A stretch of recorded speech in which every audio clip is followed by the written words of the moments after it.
Pernahkah kalian berpikir, kenapa hampir setiap kebudayaan kuno di dunia punya cerita tentang banjir besar? Dari suku Maya, Yunani, hingga penduduk asli Amerika.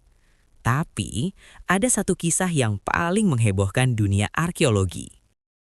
Pada tahun 1872, seorang asisten di British Museum bernama George Smith berhasil menerjemahkan sebuah lempengan tanah liat dari Mesopotamia kuno.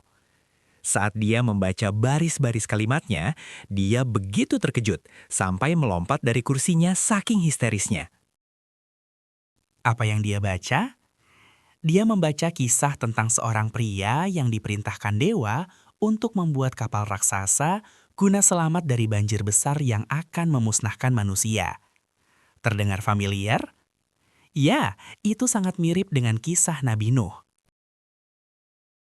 Tapi masalahnya, lempengan ini ditulis jauh sebelum Alkitab atau teks agama lain dibukukan. Hari ini, kita akan bedah. Apa hubungan antara Epic of Gilgamesh dan kisah Nabi Nuh? Apakah ini bukti sejarah atau sekedar mitos yang di-copy-paste? Mari kita bahas. Pertama, kita harus kenalan dulu.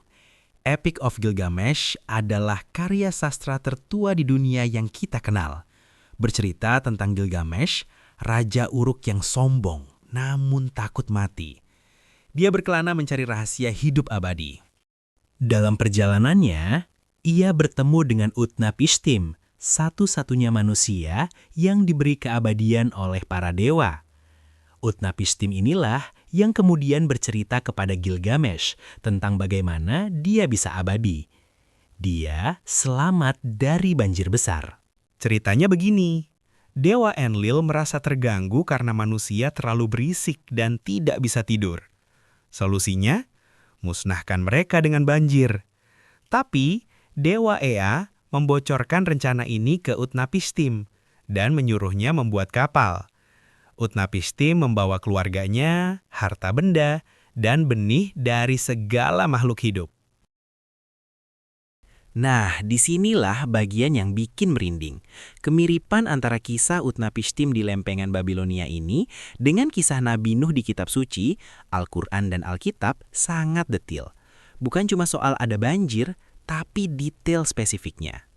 Tapi yang paling spesifik adalah tes burung. Di kedua cerita, setelah hujan reda, mereka melepaskan burung untuk mengecek apakah daratan sudah kering. Nuh dan Noah melepaskan burung gagak dan merpati. Utnapishtim juga melepaskan burung merpati, layang-layang, lalu gagak. Ketika burung gagak tidak kembali, itu tandanya ia sudah menemukan tanah untuk mendarat.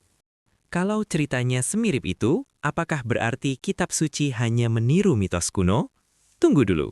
Para ahli teologi dan sejarawan melihat ada perbedaan jiwa yang sangat besar di antara kedua cerita ini. Perbedaan utamanya ada pada alasan dan sifat Tuhan. Dalam Epic of Gilgamesh, banjir terjadi karena alasan sepele. Dewa Enlil terganggu tidurnya karena manusia berisik. Para dewa digambarkan egois, bertengkar satu sama lain, dan bahkan ketakutan sendiri saat banjir datang. Mereka seperti manusia yang punya kekuatan super, tapi tidak bijaksana.